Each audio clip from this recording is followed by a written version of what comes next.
poslan, on ode dakle i umise, i dođe gledajući.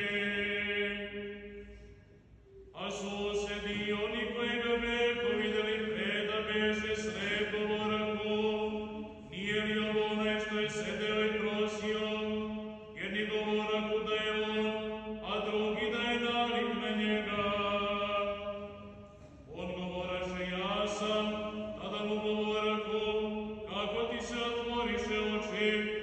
On odgovori i reče, čovek koji se zove Isus načini blato i pomaza oči moji i reče mi, idi u banju Siloansku i umij se. I kad dok i umij se progleda, tada mu rekoše, gde je on? Reče, ne znam. Onda njega nekadašnjega slepca odvedaše farisejima, a beže subota, kad Isus načini blato i otvori mu oči. A fariseji ga tada opet pitahu kako progleda, a on im reče, blatom im metnu na oči i umih se im ide. Tada govorahu neki od fariseja, nije ovaj čovek od Boga, jer ne smetkuje subotu. Drugi govorahu kako može grešan čovek takva znamenja činiti, i nasta razdor među njima.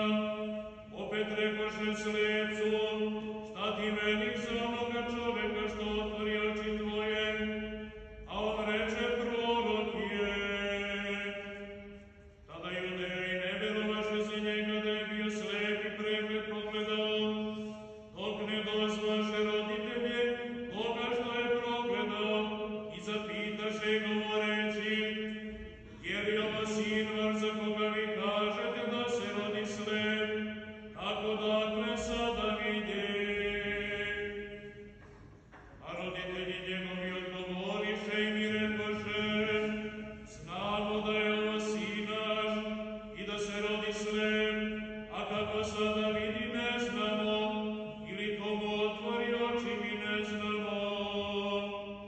Sam je već odrastao, pitajte njega, neka sam kaže za sebe.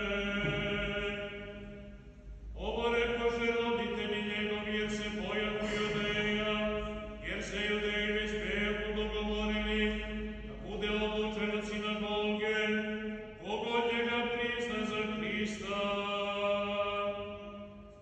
Zato rekoše roditelji njegovi, odrastao je njega pitajte, kada po drugi put dozvaše čoveka koji je bio slep i rekoše mu, podaj slavu Bogu, mi znamo da je ovaj čovek grešan.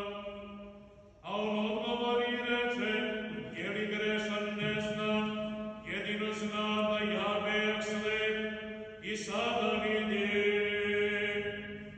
Tada mu opet rekoše, šta ti učini, kako otvori oči tvoje?